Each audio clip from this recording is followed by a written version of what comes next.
ഈ GSTയിൽ എന്താണ് ഈ ഇ-വേ ബിൽ അല്ലെങ്കിൽ അതുപോലെ ഈ ഇൻവോയ്സ് ഇത് തമ്മിൽ എന്താണ്, ഇത് സെയിം ആണോ അതോ ഇത് ഡിഫറെൻ്റ് ആണോ? ഇ-വേ ബിൽ എന്ന് പറയുകയാണെങ്കിൽ അത് ഗവൺമെൻറ് GSTയുടെ തന്നെ ലിങ്ക്ഡ് ആയിട്ടുള്ള വേറൊരു പോർട്ടലുണ്ട്, ഇ-വേ ബിൽ പോർട്ടൽ എന്ന് പറയും. ആ പോർട്ടലിൽ നിന്ന് നമ്മൾ ജനറേറ്റ് ചെയ്യുന്ന ഒരു ഡോക്യുമെൻ്റാണ്.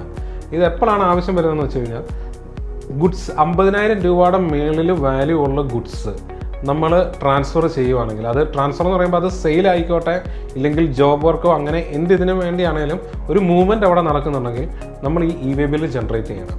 അത് നമ്മുടെ ബില്ലിനകത്ത് അതേ കണ്ടൻറ്റും കാര്യങ്ങളും എല്ലാം ആയിരിക്കും അതിൽ വരുന്നത്.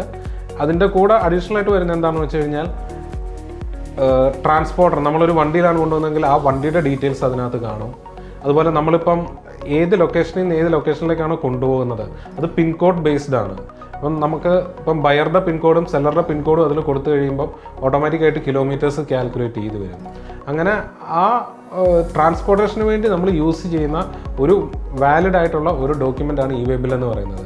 അത് 50,000 മേളിൽ വാല്യൂ ഉള്ള സാധനമാണെങ്കിൽ ഇ-വേ ബില്ല് മാൻഡേറ്ററി ആണ്. 50,000 താഴെയാണ് ആ ബില്ലിൻ്റെ വാല്യൂ വരുന്നതെങ്കിൽ ഇ-വേ ബില്ലിൻ്റെ ആവശ്യമില്ല.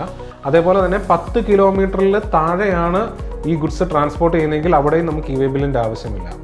കുറച്ചും കൂടെ സിമ്പിളായിട്ട് പറഞ്ഞു കഴിഞ്ഞാൽ 50,000 മേളിൽ വാല്യൂ വരുന്ന ഗുഡ്സ് 10 കിലോമീറ്ററിൻ്റെ മേളിലാണ് ഇത് ട്രാൻസ്പോർട്ട് ചെയ്യുന്നത്. അത് ഏതെങ്കിലും വാഹനത്തിലാണ് കൊണ്ടുപോകുന്നത്.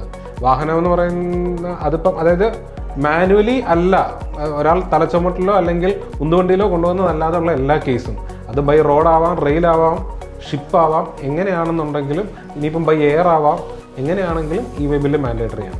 അതേപോലെ വേറൊരു സംഭവമാണ് ഇൻവോയ്സ് എന്ന് പറയും. ഈ ഇൻവോയ്സ് ശരിക്കും ആപ്ലിക്കബിലിറ്റി വരുന്നത് GST വന്നതിന് ശേഷം ഏതെങ്കിലും ഒരു ബിസിനസ്സിന് 5 കോടിയുടെ മുകളിൽ ടേൺ ഓവർ വന്നിട്ടുണ്ടെന്ന് നോക്കുക. അങ്ങനെയുള്ള ഒരു സ്ഥാപനം ഒരു B2B ഇൻവോയ്സോ അല്ലെങ്കിൽ എക്സ്പോർട്ട് ഇൻവോയ്സോ ഇഷ്യൂ ചെയ്യുമ്പോൾ അത് ഈ ഇൻവോയ്സ് പോർട്ടലിൽ രജിസ്റ്റർ ചെയ്യണം. നമ്മൾ ഈ ഇൻവോയ്സ് പോർട്ടലിൽ രജിസ്റ്റർ ചെയ്ത് കഴിയുമ്പോൾ അതിൻ്റെ ഒരു യുണീക്ക് IRN നമ്പർ കിട്ടും, ഒരു QR കോഡും കാണും.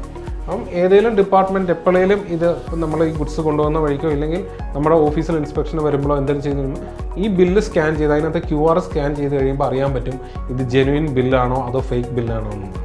അപ്പം അതിനുവേണ്ടി ഗവൺമെൻറ് കൊണ്ടുവന്ന ഒരു കൺസെപ്റ്റാണ് ഈ ഇൻവോയ്സ് എന്ന് പറയുന്നത്. അത് അറ്റ് പ്രസൻറ്റ് 5 കോടിയുടെ മേളിൽ ടേൺ ഓവർ ഉള്ള സ്ഥാപനങ്ങൾക്ക് മാത്രമേ അത് മാൻഡേറ്ററി ആയിട്ടുള്ളൂ.